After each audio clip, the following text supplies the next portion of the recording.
grands saules murmurent tout bas. Suis-moi, suis ma voix, elle te conduira dans l'azur au-dessus des montagnes bleues. Tout est possible si tu veux.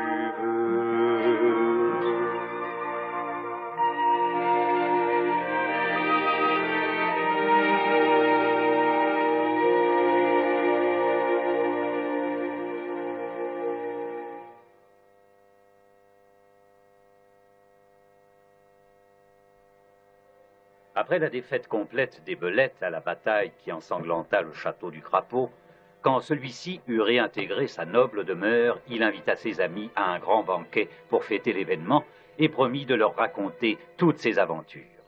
Et ça, c'est une chose que Crapaud adore faire. Je suis vraiment doué pour ce genre d'activité. Le discours de bienvenue par Monsieur Crapaud. Moi? Prononcé devant tous par Monsieur Crapaud. C'est encore moi. Chanté juste et avec expression. Et comment? Par Monsieur Crapaud. En son honneur et à sa gloire. Génial! Nous avons eu déjà un aperçu de la bataille, mais Monsieur Crapaud semble en avoir gardé un souvenir différent. Monsieur Crapaud affirme qu'il y avait au moins 1 million de belettes. Je veux clamer bien haut, mais au fait de Crapaud, dans la salle des banquets de mon château. Prétentieux. Hein? Ah, il est costaud, hein? Hop! Crapaud! Monsieur Crapaud déclara qu'il fut le tout premier à mener l'attaque et qu'il est tombé sur l'ennemi d'un air vengeur. C'est le vieux blaireau! Tout le monde!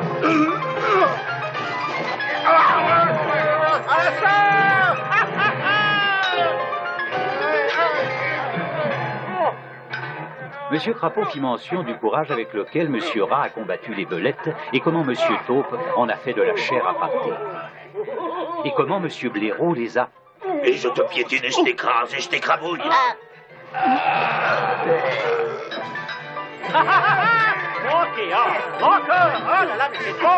Et surtout, il ne manqua pas de leur rappeler comment, pendant que les autres se battaient sur tous les fronts, lui, Monsieur Crapaud, avait dirigé les opérations.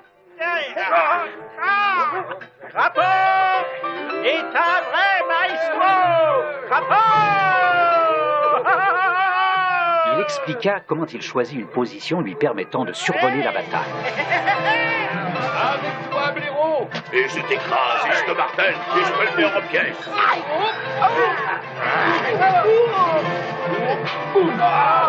Et comment, juste au bon moment, il lança son attaque mortelle contre le chef des Belettes, opération qu'il a immortalisée dans une chanson. Dernier couplet maintenant.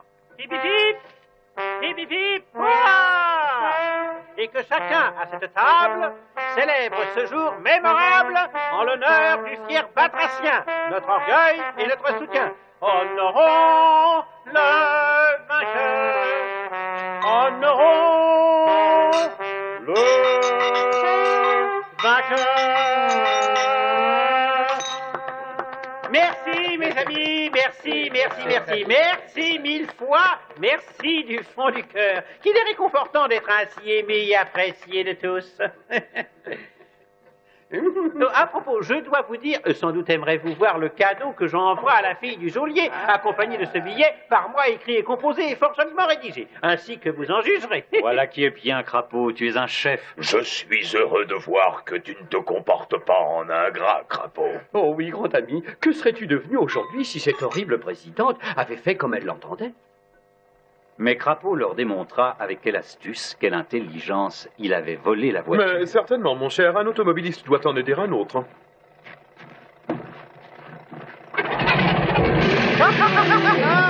Oh, quelle incorrection! Et avec quelle adresse il était parti avec. Je suis descendu, le filou est monté et il a filé. Cet individu est un fier-pé gredin. Insensé. Et quelle déplaisante réflexion il fit au policier. Alors, on ne tient pas sur ses jambes, face de lune. Moi, un représentant de l'ordre. Insensé. Oh, chérie, il m'a insulté. Insensé.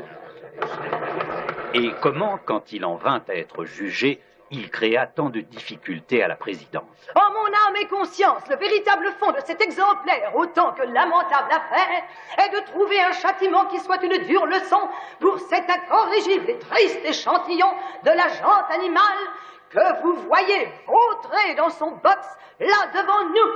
Crapaud continua, expliquant à ses amis qu'en dépit de la présence terrifiante de la présidente et des déclarations écrasantes des forces de l'ordre, il avait gardé un maintien fier et digne dans son box pendant que la présidente s'adressait à la cour. Mais les représentants de la force publique, jusqu'au propriétaire de la voiture volée, commençaient à douter de sa culpabilité. Face de lune. Monsieur le greffier, voudriez-vous, s'il vous plaît, me dire quelles sont, selon le code pénal, les peines les plus sévères que l'on puisse lui infliger, sans toutefois lui donner, et je crois que cela va de soi, le bénéfice des circonstances atténuantes, parce qu'il n'y en a pas la moindre. Eh bien, Madame la Présidente, on pourrait lui donner 12 mois de prison pour le vol. Cela n'est pas volé, à mon sens. Et 3 ans pour conduite dangereuse d'un véhicule à moteur. Oh, je trouve que c'est donné. Et auquel nous pourrions ajouter 15 années pour avoir critiqué le physique d'un agent de police. En l'appelant devant tout le monde face de lune. Oh, sans doute, mais est-ce une injure? Ce qui doit faire en tout 19 années. 19 années? Et une autre année pour avoir osé parler sans y avoir été convié, ce qui fait 20 années. Oh, 20? Ne croyez pas un instant qu'elle m'ait fait peur. Oh non. Oh, blaireau, toupie, raton, où êtes-vous en ce moment? Pas un instant, je n'ai perdu mon sang-froid ou ma présence d'esprit. À peine me trouvais-je enfermé dans ma cellule que j'échafaudais dans ma tête par quel moyen m'en évader. Voilà, ma fille, c'est celui-là. Oh, courage, mon pauvre Crapaud. Crapaud insista sur son comportement héroïque dans son cachot solitaire. Comment il avait toujours refusé d'avaler le plus petit gramme de nourriture. Non, je ne veux rien. Emportez tout ça. Je vous ai apporté un plat que j'ai fait moi-même, du suprême à la batracienne. Du suprême à la batracienne, dites-vous? Servi tout chaud. La fille du geôlier était une excellente fille. Je lui proposai de m'aider à m'échapper de la prison. J'ai une tante, vous savez, qui est blanchisseuse. Laissez, ça me fait trop de peine, je pense aux jolies rainettes qui lavent le linge dans la mare au nénuphar. Oh, liberté. Crapaud, silence, s'il vous plaît. Ma tante Maude fait toute la lessive de la prison. Les gardiens sont habitués à la voir entrer et sortir, et vous avez tous les deux à peu près la même taille. Hein? Ah, 1000 fois non. J'ai une silhouette fine et élancée et d'une élégance rare. Dans mon genre. Ma tante aussi, dans son genre. Tenez, enfilez ses vêtements. Mais je ne peux tout de même pas, moi qui suis issu d'une grande bourgeoisie, me déguiser en vulgaire blanchisseuse. C'est alors, chers amis, que germa dans mon crâne l'idée géniale, j'ose le dire, de me déguiser en blanchisseuse. Et je sortis de la prison comme si je n'avais fait que ça durant toute mon existence. Soir, Maud. Soir, cher ami. Mon cher ami. Maud. Enfin libre. Si l'on en croit Crapaud, il mit immédiatement son génial plan d'évasion à exécution. Rattrapez-le, il s'est évadé. Rattrapez-le. L'évasion d'un prisonnier de mon importance ne pouvait certes pas passer inaperçue. Et bientôt la chasse au crapaud commença. Mais je sautai dans un train en marche et disparus. Oui, Crapaud, nous savons tout cela. Erreur, mon cher rat. Tu connais à peine le quart de la moitié de l'histoire. Crapaud, cela suffit, hein. Nous en avons assez de ta jactance et de ta vantardise. Tout à fait d'accord. Oui, bien sûr, mais je dois vous avouer que je m'éclate si peu dans mes galeries que les aventures du Crapaud mettent un peu de piment dans ma vie. Allons, blaireau, ne sois pas si sévère, écoutons la suite puisque nous sommes là. Ah, merci, mes amis, merci. Je me trouvais donc dans mon astucieux déguisement, mais à des kilomètres de chez moi. Et soudain, que vois-je devant mes yeux? Une péniche. Naturellement, vous avez compris que convaincre cette marinière serait pour moi un jeu d'enfant. Belle matinée, ma bonne dame. Belle matinée, ma bonne dame, oui, sans doute. Pour ceux qui ne sont pas, comme moi, accablés d'ennuis de toutes sortes. Vous voyez, ma fille, celle qui est mariée, m'envoie dire qu'il faut que je vienne immédiatement. Alors, je me mets en route sur l'heure, ne sachant trop ce que j'allais trouver là-bas. Mais craignant le pire, comme vous l'imaginez, si vous êtes mère de famille, bien sûr. Oh, et où votre fille habite-t-elle, si je puis me permettre, madame? Elle est établie près d'une rivière, tout à côté d'une belle demeure appelée le Château du Crapaud. Le château du Crapaud? Comme ça tombe bien, justement, j'y vais moi-même. Montez dans la péniche et je vous y emmène. Faut bien s'entraider entre mères de famille. Oh, vous êtes vraiment trop aimable. Je suis dans le blanchissage et lessivage, vous savez. Oh, et cela me paraît être un métier qui rapporte, à ce que je vois, si je ne suis pas indiscrète. J'ai la clientèle la plus huppée de tout le pays. Tout le monde me fait confiance. Lavage, repassage, amidonnage, apprêtage des chemises d'hommes pour les soirées. J'assure absolument tout. Et vous aimez beaucoup faire la lessive? Oh, mais c'est ma passion, chère madame. Je ne suis jamais si heureuse que lorsque je parfois jusqu'au coude dans l'eau de lessive. Eh bien, voilà ce que j'appelle une chance. Et pourquoi me dites-vous ça? Et parce que mon mari, voyez-vous, il trouve toujours le moyen de filer quand on a du travail à bord.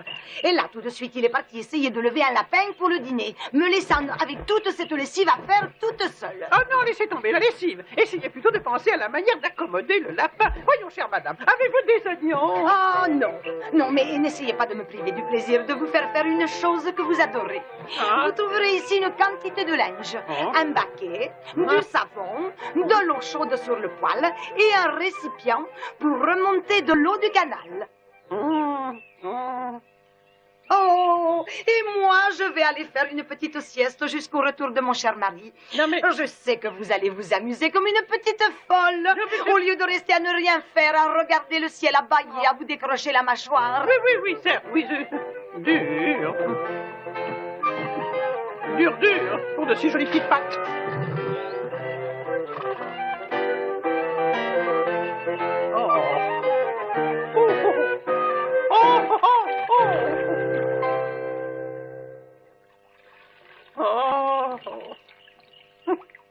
Les pattes, les pauvres malheureuses, abîmées complètement.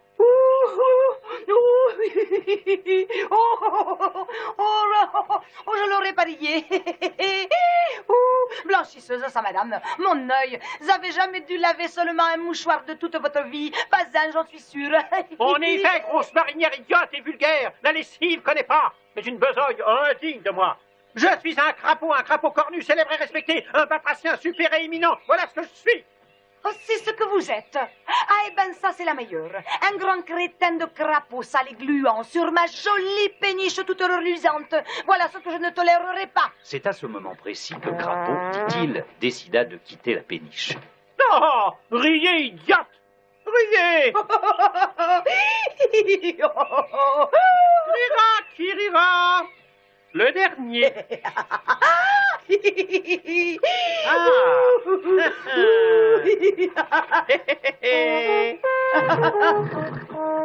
Puisque cette femme ne savait pas reconnaître un gentleman lorsqu'elle en voyait un, je décidai de lui donner une petite leçon. Hey, Mais qu'est-ce que vous faites? Arrêtez tout de suite! Mais arrêtez! Au voleur! Au voleur! Oh, Crapaud, mais c'est du vol. Du vol, allons-on, mais je n'ai fait qu'emprunter ce calasson. Ah oui. Et tu l'as restitué plus tard, n'est-ce pas? Avec un chèque en dédommagement. C'était... oui, c'est-à-dire que... Non, non, enfin, pas exactement. Bon, alors, Crapaud, ensuite, qu'est-ce que tu as fait? Eh bien, je commençais à avoir l'estomac dans les pattes. Oh là, stop. Salut. Bonjour. Votre cheval, là, il est à vendre? Moi, vendre une bête jeune fille racée comme lui? Non, c'est hors de question. Non, j'y suis trop attaché. Et lui mourrait de chagrin si je m'en séparais. Oh, vous pourriez le remplacer par un âne? J'en connais de très affectueux. Inutile de vous dire que quand on en vint à l'appréhender, le gitan n'était pas de force. 5 francs pour une jambe. Quoi? 5 francs la jambe? Ah, mais voyons, multiplié par... Non, en fait, n'en est pas question, ça.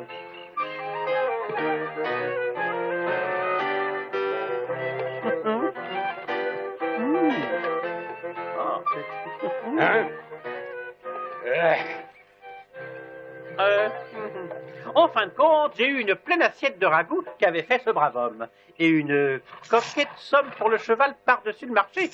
Alors, qu'est-ce que vous dites de ça, hein? Comme intelligence, comme astuce, comme sens commercial, hein? C'est l'action la plus méprisable que j'ai entendue de ma vie. Quoi? Non, mais qu'est-ce que tu... Crapaud, cela veut-il dire que tu as effectivement vendu le cheval de la marinière? Oh, Crapaud. C'était... Eh ben, c'était... c'est-à-dire que... Il faut que tu le lui rendes. Comment voulez-vous que je fasse? C'est le gitan qui l'a. Alors il faut que tu le lui rachètes. Des clous, il me volera à nouveau. Enfin, je veux dire que je sais pas où il est. Dans ce cas, il faut envoyer de l'argent à cette brave femme pour qu'elle achète un autre cheval. Notre ami Taupe a raison, comme toujours. Crapaud, tu enverras à cette malheureuse marinière une bonne somme d'argent et une lettre présentant tes regrets et tes excuses. Oh, des regrets et des excuses. Oh, mais elle était bête, laide, vulgaire, énorme, cette fichue marinière. Elle m'a fait faire sa fichue lessive et ma fichue hors de sa fichue péniche. Quoi? Mais je croyais que tu... Bon, de toute façon, ça ne change rien. Tu ne peux pas voler son cheval et le revendre ensuite. En conséquence, non seulement tu devras envoyer une montre en or à la fille du geôlier, Hein? tu ne peux faire moins pour elle dans cette regrettable affaire, mais également adresser une somme d'argent à la vraie blanchisseuse de la prison, au chauffeur de la locomotive et à la pauvre marinière. Y a-t-il quelqu'un d'autre que j'ai oublié, Crapaud? Oh, mais... Rat, fais-nous donc une liste. Allez au diable, vous et votre liste. Vous devriez avoir honte. Je n'enverrai rien à personne. Je n'enverrai même pas une montre en or. Cette fille de geôlier a eu beaucoup de chance d'avoir un visiteur aussi distingué que moi dans sa fichue prison. Quant à vous tous, je regrette amèrement de vous avoir invité à ce banquet. Si c'était un jeu d'enfant pour moi d'exterminer les belettes, à moi tout seul. Je n'ai pas besoin de vous, et j'en ai jamais eu besoin d'ailleurs. Dans ce cas, nous allons partir tout de suite pour ne plus jamais t'infliger notre compagnie, notre vie durant. Désolé, Crapaud, tu as dépassé les bornes cette fois. Taupe. Oui, bien sûr. Attends, je ne voudrais pas rester si on ne veut pas de moi. Au revoir, Crapaud. Crapaud vantard et globuleux. Bon. Ah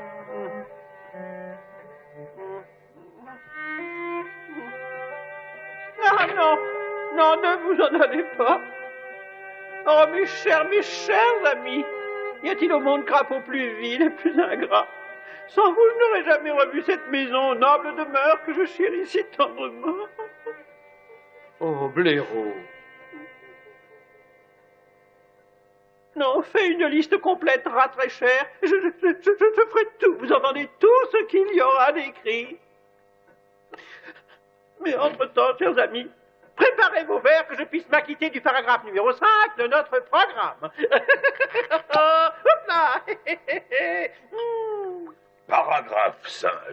Allocution de remerciement aux invités. Par Crapaud. C'est moi.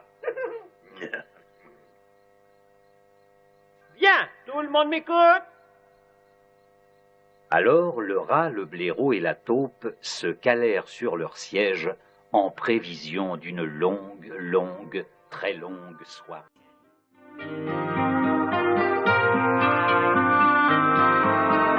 Pendant les grands saules murmurent tout bas, suis-moi, suis-moi.